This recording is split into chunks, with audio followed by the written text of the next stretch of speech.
Gürcüstanın paytaxtı ikinci gündür ki beynəlxalq ictimaiyyətin toplaşdığı məkandır.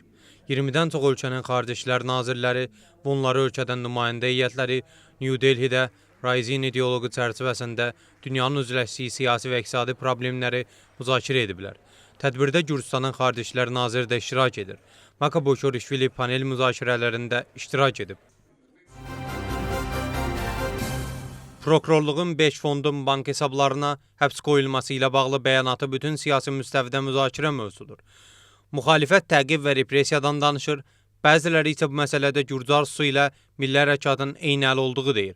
Gürcü arzusuna görə bu vəsaitlər məqsədi təkcə zorakılığı təşviq etmək deyil, həm də dövlət funksiyasını ləğv etməkdir.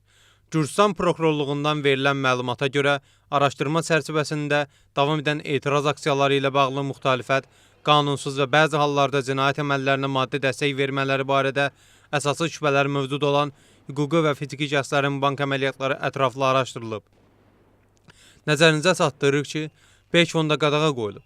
Nanoqa fonduna, Nika Gilaurin Gürcüstan Refahına, Bir Müslüm fonduna, Utanz və Tbilisi İnsan Haqları Evinin bank hesablarına prokurorluq qərarının verilməsi səbəb kimi təxribat, xarici təşkilata və xarici nəzarətdə olan təşkilata düşmənçilik fəaliyyətində köməklik göstərilməsi, ölkənin konstitusiya quruluşuna qarşı yönəlmiş fəaliyyət üçün vəsatətin səfərbər edilməsi faktlarının araşdırılması göstərir.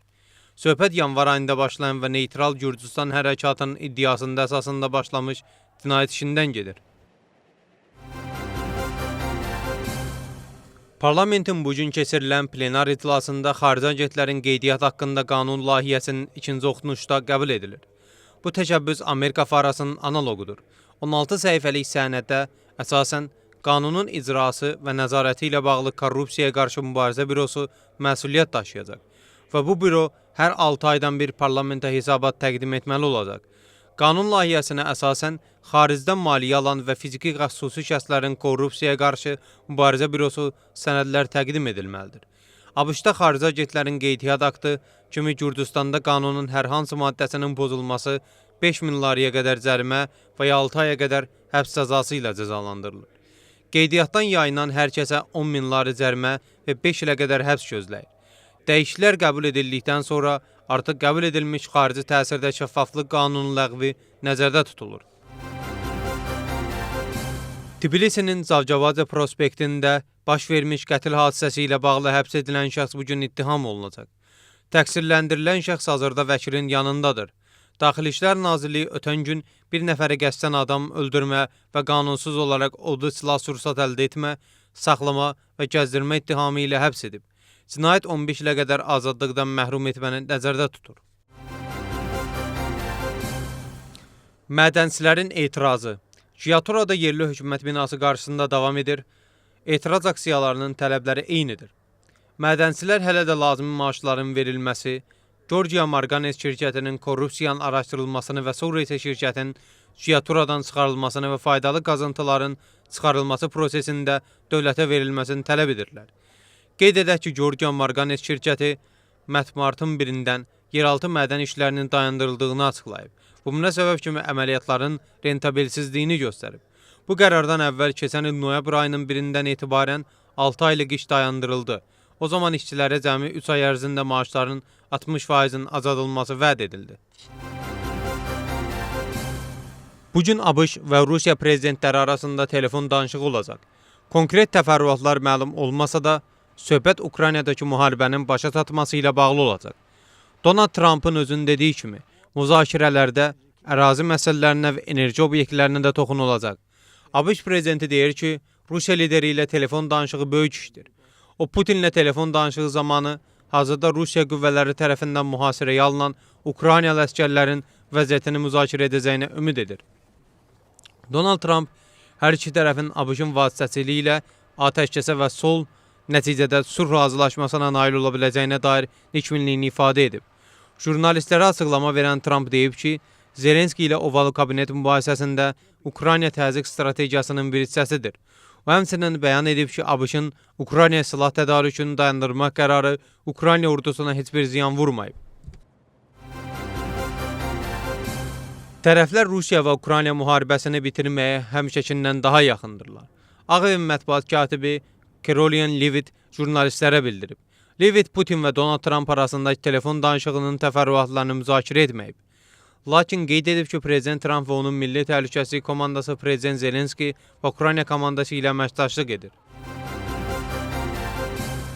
Ukrayna prezidenti qeyd edir ki, Rusiya ilə Ukrayna arasındakı münaqişəni uzadan Vladimir Putindir. Vladimir Zelenski Fransa prezidenti Emmanuel Macronla danışığını və ABŞ və Rusiya prezidentləri arasında planlaşdırılan telefon danışığından əvvəl mövqe mübadiləsi apardıqlarını bildirib. AI Xarici İşlər Nazirləri Brüsseldə keçirilən görüşdə Ukraynaya 40 milyard avro dəyərində yeni yardım paketi ilə bağlı razılığa gələ bilməyiblər.